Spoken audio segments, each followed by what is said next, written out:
Hello everyone, and a very warm welcome to another mixed media tutorial using Lavinia stamps with me, Lisa Taggart. And we're continuing the theme of Halloween, only this week it's a prettier sort of picture, calling it Harvest Moon. And if you're interested in the materials, I'm going to take you through those first. So we've got some masking sheets and I've cut the moon from those. We've got the Paul Rubens watercolour card, the sparkle hot press version, but cold press is fine too. Now I've got all of these colours from the Kuretake watercolour set, and I'll put the numbers of each colour I've used in the description box below. Then we've got Nocturne, Medieval Blue and Acorn with the VersaFine Clair for stamping, a touch of Russet Orange from Elements, and also this week using pan pastels we've got the Ultramarine in all three shades. We've got the Chrome Oxide Green and the Phthalo Green tint for the greens. Then we've got some violet and also a red, permanent red and Hansa yellow. And this is just to deepen up and enhance the watercolour. We've got fruit punch, I think that is, and grape punch, and then we've got this dark brown zig clean colour marker. Also using Posca pens, blue, green, orange, pale orange and red. And I've got gel pens in white, yellow, the gold sparkle, also lilac blue and a black fine marker. I've got the applicators for the pan pastels and the water brush for the watercolours. Also a couple of pencils, the Stabilo All Black and the normal one, and the putty eraser for some blending and removal of the excess pastel. Now for the stamps, we've got this lovely Marcy, which is one of my favourites, Mini Rune, the Ravens, Meadow Grass, Tree Den, Tree Stem and Birch. And so if you want to convert all of this stuff into something that looks a little bit like this, just keep on watching. Now to start off, we've got 8.5 by 7.25 of our sparkle card, and I've sketched in a little landscape, bit of a path wide enough to take the dress of the witch, some banks all sweeping upwards, and some sort of spaces for layering, space for the moon, indicate where I might put a few trees there just by the lines for the bottoms really, and also marking off how wide the witch's skirt is and how high she is, so I know to make a sort of light area for her face and so forth. So take a screenshot and we'll begin. Starting off with the watercolours, and have quite a few of these. I'm going to mask off the moon, and as usual the watercolours is the first layer, which will be built up and enhanced by the pan pastels later on. And just for speed, I'm going to give you the number of the colours rather than their full description, and of course the numbers will also be in the description box below the video.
So at this stage I'm going to take my black fine liner and put in the detail again of the tree, there it is, and also some of the detail on the witch, and I'm going to carry on stamping the little cat, and I want the cat's little paws nestled into the grasses, so I'm going to remove the bottoms of those and just have the top half stamped on top of the bushiness of the grass. And there we are. So just need to make an adjustment of that little leg, and there we go, that looks like her little paws are in the grass. So moving on to the next step, then I'm going to take my brown and I'm going to colour in the trees, and I'm going to show you how to colour in the trees, just one of the trees, and then I'm going to complete the rest off camera, but you'll get the general idea from watching this one.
So there we are, all of them complete and had their little branches drawn in, just little stubs really, nothing too fancy. Also did a few little black leaves there round about, just a scruffy few leaves. Now I'm going to take my pan pastels, pulled out a few colours and enhance what I've got.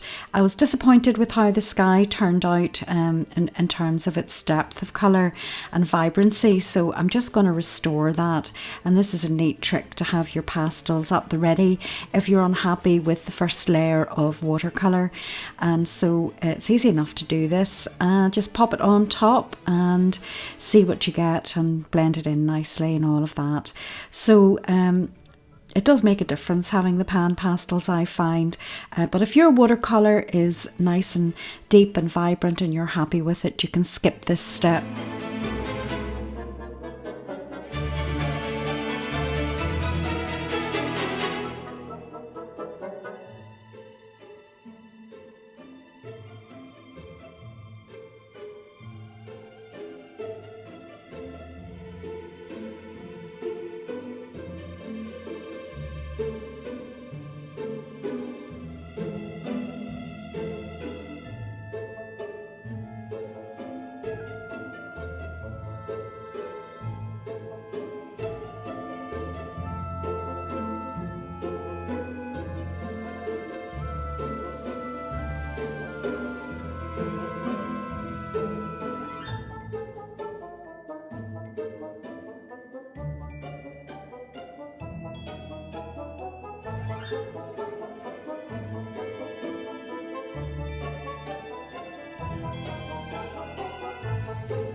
So just off camera, I took my gold sparkle pen and also my white gel pen, and first of all with the white I fixed the circle around the moon there because it was a little bit uneven, so just fixed that up, and also then took my gold and coloured in the hair, added a few highlights to the trees, just here and there, just a touch, so where the moon is perhaps touching the sides.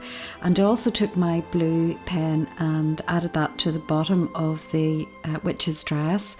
Now I'm going to add the finishing touches, the dots and the dashes, which I always think brings it to life, starting off with the stars, which I'll complete off camera, just showing you the idea, and also then taking a range of gel pens and Posca pens and just by hand roughly drawing in little flowers, mostly in blues, oranges, yellows and dots of red, just to pick up on the overall colour balance of the picture.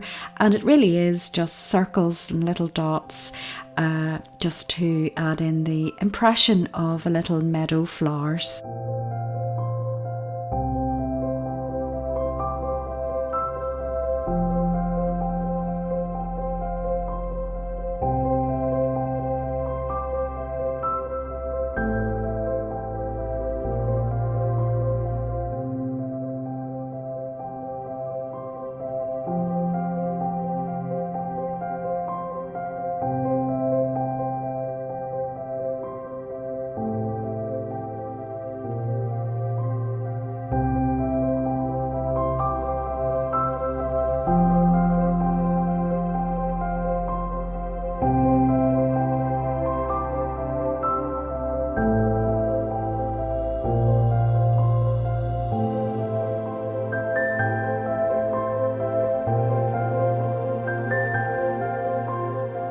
So there you have it, friends. That just about wraps it up for this week. A closer look, you can see how many little dots I've put in, lots of little ones in white and yellow, and a few circles here and there for extra flowers. Also took this colour in Stickles, I think it's grape punch, something like that, added it along the fold lines of the dress and the edge of the little cat, also some in the sky as well, and you can see it twinkling away there. And it just makes a difference, I think, adding all these little touches of colour. It gives it a sort of liveliness. Also added some yellow dots into the background, autumn trees. And you can see there I've also stamped the raven, again from the recent new release, which I absolutely love. So I hope you enjoyed the project, and I hope you can use some of the techniques and ideas in your own projects. Can't wait to see what you create. And if you enjoyed this week's project, please hit the like button. And if you're not subscribed, please do so. It's free, and I'd really appreciate it if you hit the subscribe button. And also leave me a comment, share the video, and all that stuff. I also offer YouTube membership, and we've got extra content and a growing, thriving little membership, which I'm really grateful for. Check out the description below if you want more information. But of course, until next time, take very good care of yourselves, and above all, keep creating, be brave, and do enjoy the adventure.